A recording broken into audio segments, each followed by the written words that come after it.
Qədimqala Nəşriyyat evi ilə əməkdaşlığımız 15 il əvvələ dayanır. İlk kitabımı çap etmək istədiyim vaxtı bir nəşriyyat evi axtarırdım və Qədimqala komandası ilə tanış oldum. Bu nəşriyyat evi ilə o vaxtdan bu günə qədər əməkdaşlıq eləyirəm. Bizim əməkdaşlığımızın ən böyük səbəbi müştərək baxış tərzimizin olmasıdır. Qədimqala nəinki mənim əsərlərimə, ümumiyyətlə üzərində işlədikləri bütün əsərlərə yalnız məhsul kimi baxmırlar. Kitabda bir gələcək görürlər, kitabda taleyi görürlər, kitabda bir dəyər görürlər və məhz kitaba bu cür baxdıqlarına görə onlar əsərin üzərində çox həssaslıqla dayanırlar. Bir kitabın ərsəyə gəlməsi üçün o kitabın keçdiyi bütün mərhələlərdə bu nəşriyyat evi əlindən gələn gücü qoyur və o gücə də böyük bir sevgi qatır. Ona görə 15 ildir ki, biz Qədimqala Nəşriyyat evi ilə əməkdaşlığımızı davam etdiririk. İndiyənə kimi bu birliyin, bu müştərək fəaliyyətin cəmiyyətimizdə ciddi faydası olmuşdur. Qədimqala Nəşriyyat evi uzun illərdir ki,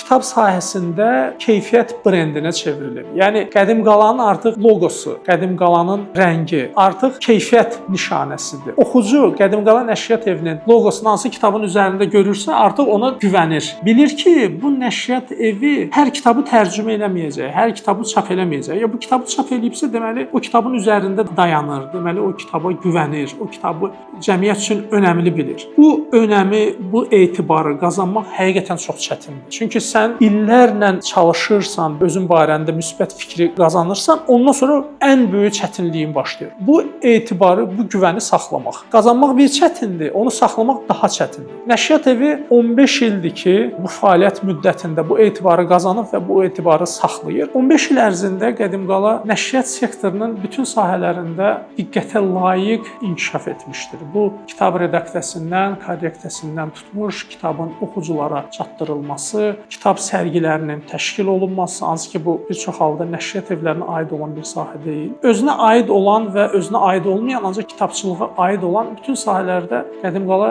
Nəşriyyat evinin ciddi şəkildə bir fəaliyyətini görürük. Kitabın üz dizaynından tutmuş, redaksiyası, korreksiyası, kitabın oxuculara çatdırılması, bütün bu sahələrdə Nəşriyyat evində ciddi bir inkişaf var. Nəşriyyat evinin ən üstün xüsusiyyətlərindən biri yeniliyə açıq olmasıdır. Məncə inkişafın ən mühüm açarı budur. Yeniliyə açıq olmaq, tənqidlərə açıq olmaq və öz üzərində işləmək. Məhz Qədimqala Nəşriyyat evinin ən mühüm xüsusiyyətlərindən biri budur. Digər tərəfdən də bu nəşriyyat evi yalnız kitab çapı ilə məşğul olmur. Kitab çapının paralelində nəşriyyat evi müxtəlif sərgilərin təşkili, sərgilərdə iştirak, yazarının o sərgidə, o tədbirdə iştirakı üçün müəyyən şəraitin yaradılması, bütün bu işlərdə Qədimqala Nəşriyyat evini öndə görərsən. Bu nəşriyyat evi səyyar nəşriyyat evidir. Bu Qədimqala Nəşriyyat evinin digər özəlliyidir. Bütün rayonlara demək olar ki, gedir, orada tədbirlər təşkil edir, universitetlərlə əməkdaşlıq eləyir. Bu Qədimqala Nəşriyyat evinin ölkənin oxu mədəniyyətinə olan ən böyük təsirlərindən biridir. Mən Amerikada olanda,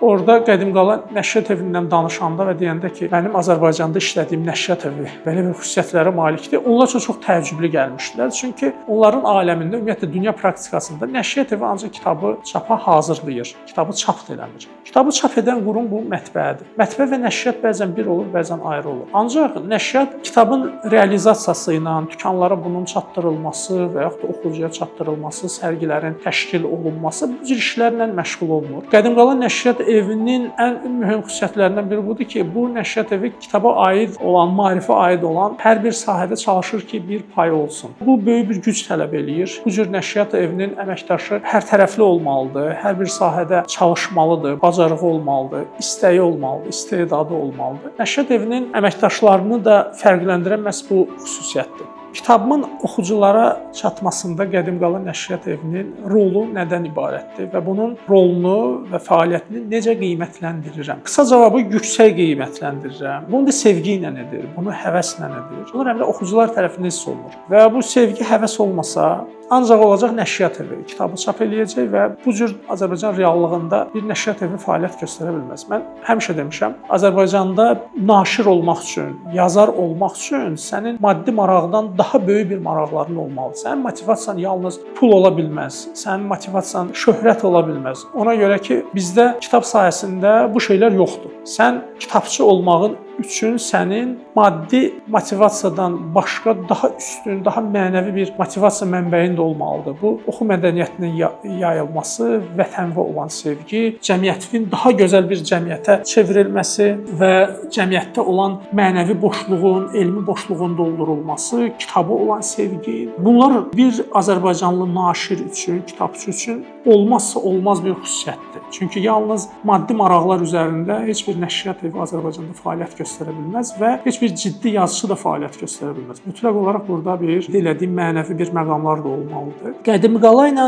yadda qalan xatirələrim, Qədim Qalanın sərgilərdə o kitabı necə bir sevgi ilə oxuculara təqdim etməsidir. O səhnələr mənim yadımdan çıxmır. Çünki mən orada görürəm ki, bunlar kitaba həqiqətən bir canlı kimi baxırlar və oxucuya hansı bir məhsulu alqı-satqı müamiləsi eləmirlər. Bu cür yanaşmırlar. Onlar elə bir ki, əllərində canlı bir nemət var. Bunu oxucuya çatdırmaq istəyirlər və oxucuya bunu böyük bir sevgi ilə təqdim edirlər. Çoxdur xatirələr, ancaq ən çox belə qabarıq, emosional yüklü anlarım o kitaba necə yanaşırlar, oxucu ilə necə danışırlar, kitabın içində olan həqiqətləri oxuculara necə çatdırırlar. Bunlar çox önəmlidir. Ona görə nəşriyyat evinin də bu şüarı yersiz seçilməyib. Sadəcə oxumaq deyil, nə oxuduğun önəmlidir. Qədim Qala nəşriyyat evi bu şüarın həqiqətən haqqını verir və oxucuya bir dost kimi baxır. Oxucuya Qədim Qala nəşriyyat evinin oxucuları həqiqətən də çox xoşbəxt oxuculardır ki, onların belə bir nəşriyyat evi var. Qədim Qala nəşriyyat evinin Azərbaycan kitab sənayesində rolu və kitab sənayesinə oxucu qazandırmaq və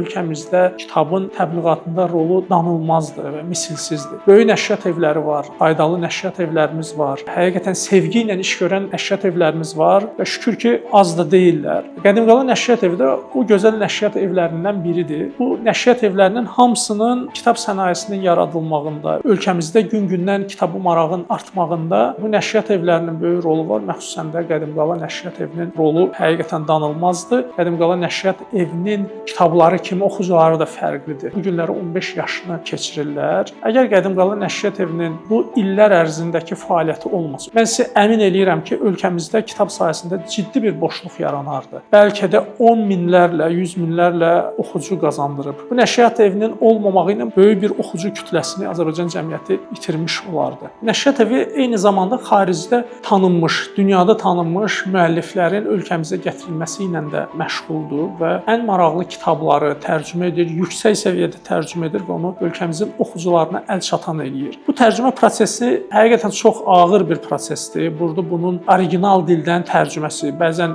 elə dillərdə kitablar yazılır ki, o dildə tərcüməçi tapmaq çox çətindir. Qədim Qala nəşriyyat evi bu çətinliyin altına girir. Ondan sonra kitabın redaksiyası, korreksiyası və bütün o ağır proseslər, üz dizaynı, şəkillərin seçilməsi. Siz Qədim Qala nəşriyyat evinin kitablarının bir də üz cildinə baxsaz, fərqi o üz cildindən görəcəksiniz. Və içi də elə üzünə uyğundur. Üzü necə orijinal olduğu kimi içində olan mətn, onun üzərində olan işlər də o qədər orijinal və qeyri-adidir. Oxuculardan aldığım o geri dönüşlərdə də mənim dediklərim əksini tapır. Nəşriyyat evi bir neçə fikri özünə şüar olaraq seçib. Birinci, qədim irs gərək qala. Bu nəşriyyatın klassik üsluba, klassik metodologiyaya üstünlük verməsini göstərir. Qədim müdrikliklə müasirliyin sintezindən doğan bir nəşriyyat evidir. Burada iki aləm bir yerə qovuşur. Bura fərqli fikirlərin, fərqli mədəniyyətlərin qovuşduğu bir yerdir. Sən burada hər bir dadı görərsən. Bəzən olur ki, bir nəşriyyat evi ancaq bir istiqamətli olur. Bura gözəlliklərin hamısını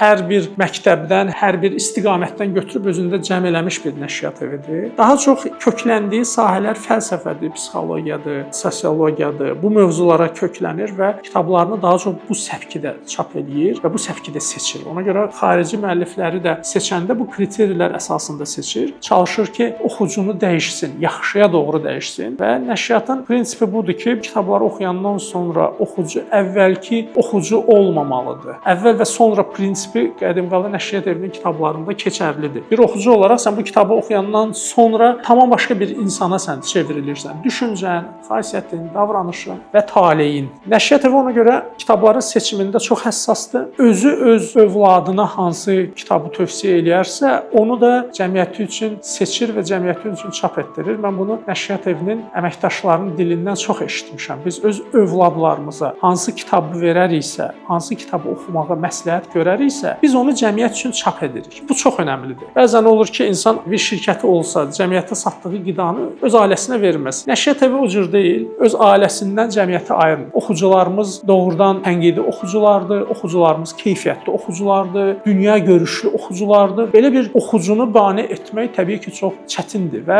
Azərbaycan oxucusunun bir müəllifdən, bir nəşriyyatdan gözləntisi çox yuxarıdır. Yəni Azərbaycan oxucusu mənə görə dünyanın ən ciddi oxucularından biridir, ən tənqidi oxucularından biridir. Ona görə belə bir oxucunun, belə bir ziyalı bir kütlənin güvənini qazanmaq istəyirsənsə, qane etmək istəyirsənsə, sənin də iddian çox yuxarı olmalıdır və əməllərin də o iddiaya bərabər olmalıdır. Bu cəhətdən Qədim Qala Nəşriyyat Evini təbrik edirəm. Bütün əsərlərimin dünyaya gəlişində bu Nəşriyyat Evi şahid olub. Uğurlar arzu edirəm və əminəm ki, Nəşriyyat Evi hələm əsrlərlə ölkəmiz üçün, cəmiyyətimiz üçün faydalı olacaq. Nəinki ölkəmiz üçün. Mən ümumiyyətlə Qədim Qala Nəşriyyat Evinin gələcəyini çox yüksəklərdə görürəm və Qədim Qala Nəşriyyat Evi bütün beynəlxalq sərgilərdə iştirak eləyir, stendlərdə çox aktivdir. Qədim Qala Nəşriyyat Evi bir çox xarici ədəbi agentliklərlə, nəşriyyat evləri ilə əməkdaşlıq eləyir. İndi təsəvvür eləyin ki, bu Nəşriyyat Evi 15-20 ildən sonra, 100 ildən sonra hansı yerlərdə olacaq? Vaxt gələcək biz burada olmayacağıq. Vaxt gələcək bizim yerimizə başqa oxucular gələcək, başqa yazıçılar gələcək. Nəşriyyat Evinin əməkdaşları dəyişiləcək. Ancaq bu Nəşriyyat Evinin qoyduğu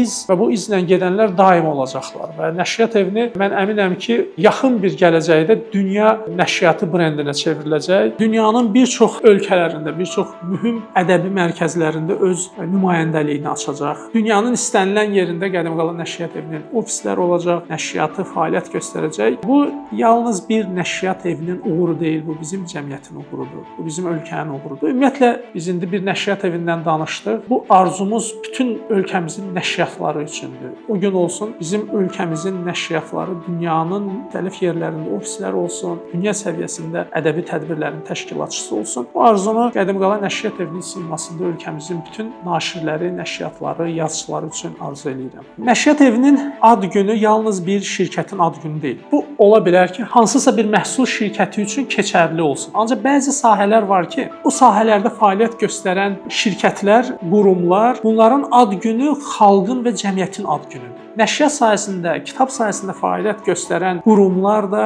həmçinin belə qurumlara aiddir. Kitab sahəsində çalışanlar yalnız özləri üçün çalışmırlar, cəmiyyətin gözəl gələcəyi üçün çalışırlar. Bu nöqteyi nəzərdən bütün oxucuları da mən təbrik edirəm. Qədim Qalaya nə arzu eləyərdim? Arzu edərdim ki, Qədim Qala bu tutduğu çətin, ancaq önəmli, şərəfli yolda bu cür davam eləsin. Sürəti heç bir zaman azalmasın. Bizi gözəl kitablarla sevindirsin. Və arzu edirəm ki, Qədim Qalanın oxucusu bol olsun. Keyfiyyətli oxucuları çox olsun və Qədim Qalanın səsi, sədası dünyanın hər bir yerindən gəlsin.